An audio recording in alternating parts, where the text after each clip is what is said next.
So what's going on YouTube? I bought 3 structure decks of the um, Soul Resonator structure deck. Figured I might as well show off what I built. This is the basically the $30 version, the cheapest version you can buy. Um, this is like the bare bones, but let's go ahead and get into it. I'm running 3 Soul Resonator. He's basically your starter. If he's normal or special summoned, you get to search for a level 4 lower fiend monster from your deck to your hand. He's really good. And then I also run 3 Vision Resonator. He's also really good. When he's pitched to the graveyard, you get to add any spell or trap that lists Red Dragon Archfiend in its text. I also run 3 Crimson Resonator. He's really fucking good. He's mandatory. You have to run him at 3. Because if you control no monsters, you can special summon him. And then if you control a dark dragon synchro monster, you can special summon tuners from the deck. So he's just really good. Mandatory 3 of. I'm also running 2 Synchron Resonators.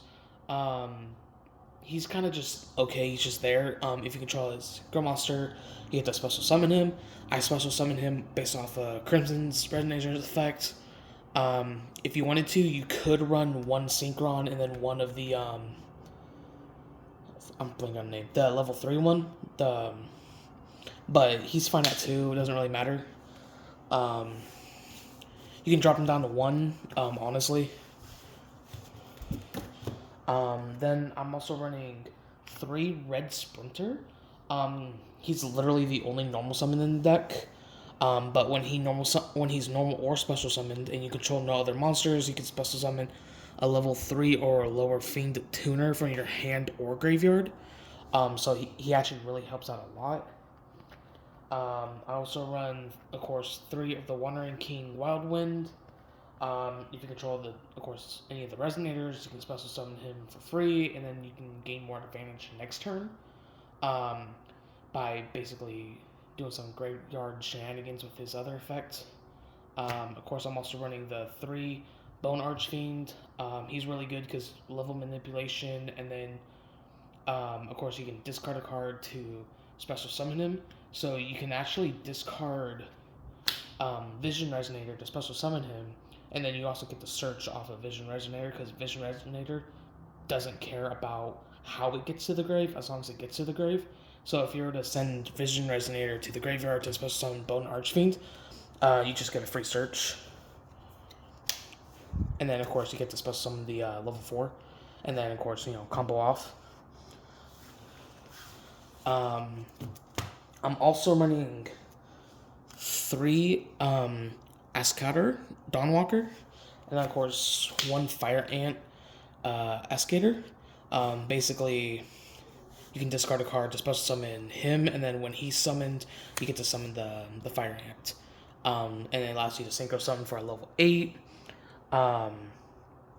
which is really good. You don't have to waste any kind of normal summon or whatever. So if you have anything to discard, it's just basically a free synchro summon, which you really love in this deck. And then I am running 1 Magical King Moonstar. He's really good because if you control a tuner monster, you get to special summon him, and then he also has level manipulation too. So he can copy whatever level monster in your graveyard, and he can change his level accordingly. So if you need him to be like a level 2, you can change him to 2. If you need him to be a level 5 or 7, whatever, he's really good for that. I would argue a little bit better than the Bone Archfiend, but that's just personal preference. He doesn't come up too much from what I've been testing, but he's just nice to have, like, as an option or backup. For the spells, I'm running 3 Resonator Calls. This is the Rhoda for your deck, really good. 3 pretty mandatory. I'm also running 3 Resonator Command, so you can pitch a Resonator card from your hand, and then you get to add one of the level 4 ones, which is really good too. just because you can search out whichever specific one you want. Or it also declogs your hand, just in case if you have too many resonators, but you don't got enough of the level 4 ones. So that's really good. And then I'm also running 2 of Crimson Gaia. You only really need the 2, because you can search it off of the vision when you pitch that. And then it's really good too because it also gives you more searches, as long as anything has Red Dragon Archfiend in the card text. So it's really good there. And then for the last of the spells, I'm running 3 Pot of Extravagance.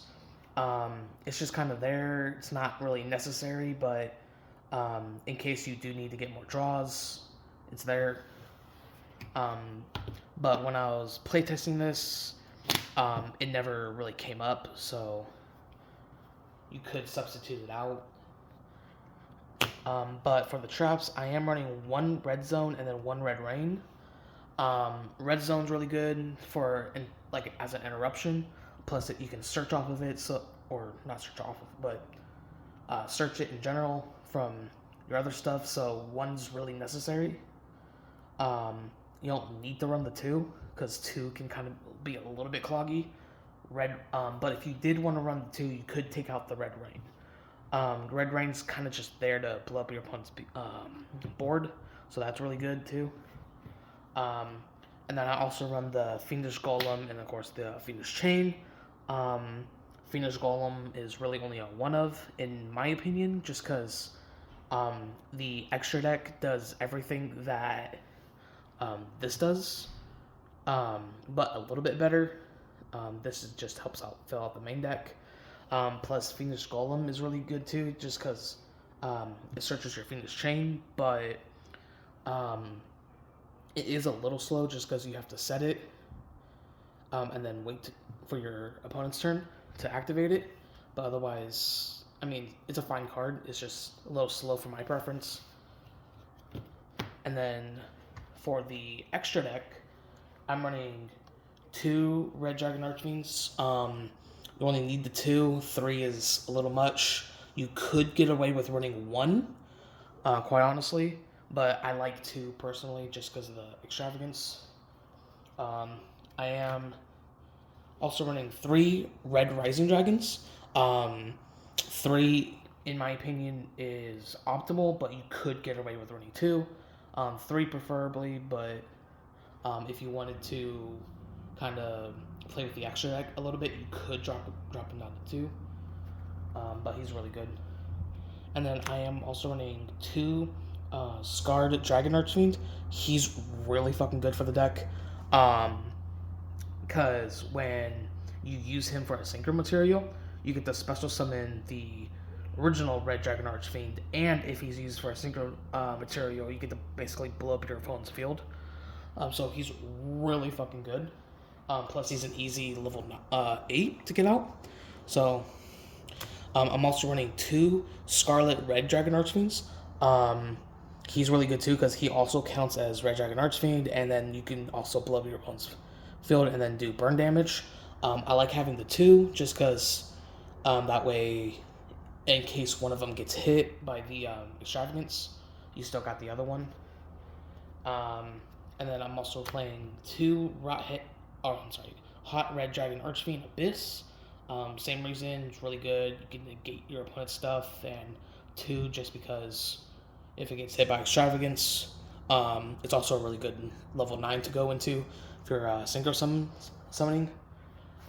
For the 1-ofs that I'm running, I am running 1 Bane, 1 Red Nova Dragon, 1 Hot Red Dragon Archfiend King Calamity, and then Red Supernova Dragon, and then King Calamity. I've never been able to summon yet, but they're just kind of there just in case if I'm able to pull it off. Red Nova Dragon, I've only been able to summon like maybe once or twice, but he's really fun to have. Just in case if I can summon him, just being able to gain like 500 attack for every tuner in the graveyard. I've only been able to summon him like once or twice.